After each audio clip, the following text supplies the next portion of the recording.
Hey, what's up, everybody? Thanks for checking me out. So I'm back again with some more Oscar coverage for 2019. I'm going to be talking about the movie The Wife.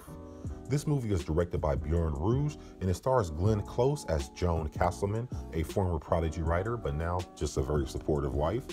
It stars Johnathan Pryce as Joe Castleman. He just won the Nobel Prize for Literature. It stars Max Irons as David, their son, and it also stars Christian Slater. He is a writer who is trying to write a biography about Joe Castleman, and he delivers a great performance in this movie, so shout out to him. So the only reason I wanted to watch this movie was for Glenn Close. She is nominated for Best Actress in the Oscar Awards this year, so I wanted to see what she did with this movie.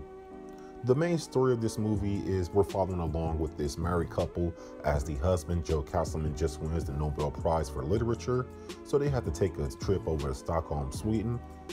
So as we follow along and learn about this couple, we get to learn about their past and the way their relationship started.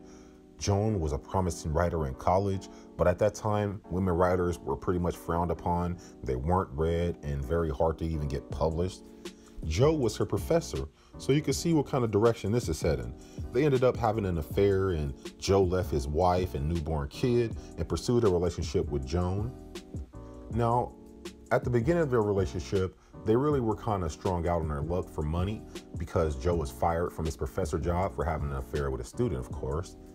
So Joe wanted to pursue a career in writing. The only problem was Joe didn't have the touch.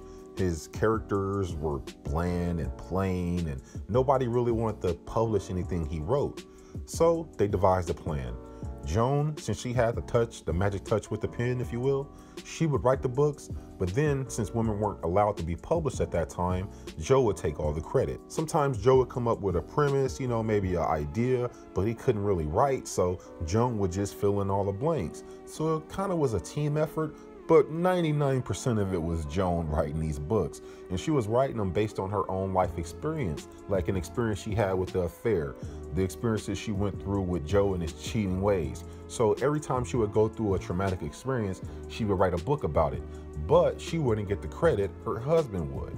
So this went on for 40 years, and they sort of just got used to it. They had kids, and their kids had kids, and it was just, the way it was. But nobody ever knew. Nobody knew about the secret except them two. Well, it was rumors and things coming about, but nobody ever really could put their finger on it. And then we get to the end of the movie where Joe was accepting his Nobel Prize, and to me, this is the best scene of the movie.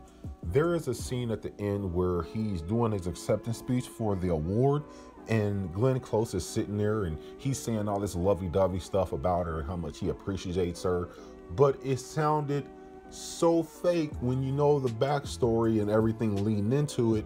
And I'm playing it right now so you can see the facial expressions of Glenn Close, because it was just spot on acting. You don't get no better than this. Mannerism, facial expressions, and things like that are the hardest to convey, sort of acting without speaking, things like that. And the subtleties in this performance, you have to be a high caliber actor to even recognize what she's doing right here. A lot of people will look at this and be like, well, she's just sitting there. Like, what do you mean? That's what I'm talking about. You have to really look at the intricacies of what she's doing right now. The emptiness, the embarrassment, the fear, the feeling alone. You see how they got the spotlight on just her and everybody else is in the background? She wants to run out the room, and I feel like running over there, covering her up and helping her get out the room. She's giving you all that in this one single performance without saying a word. And so that's what I'm talking about. A different caliber level of acting is going on in this movie. At the end of this movie, after everything is said and done, the secret doesn't come out because Joan doesn't want it to. And her husband, Joe, ends up dying from a heart attack. They had an argument. He had a heart attack and passed away. So that's pretty much how the movie ends. Now, I want to really talk about Glenn Close and her performance in this movie and the performances of all the other actors. I don't think the directing was anything special, so I don't think you have anything to worry about there. But I think that this movie was pretty much bare bones acting. You can put on an acting clinic with this movie. And I don't think nobody's really talking about Johnathan Pryce, Max Irons, Christian Slater, because Glenn Close delivered such a strong performance. But they did great. I'm not gonna lie. Johnathan Pryce delivered a performance of a lifetime in this movie. Nobody's talking about him at all. Max Irons came through, and it's really hard to convey such strong emotions when you're only getting a minute and a half, 2 minute, 3 minute scenes at most, because this movie was primarily focused around Glenn Close and her husband. But when Max Irons did get a chance to get on the screen, he shined, and I want to give a shout out to him for that. Christian Slater came out of nowhere with a magical performance, so yeah, shout out to him.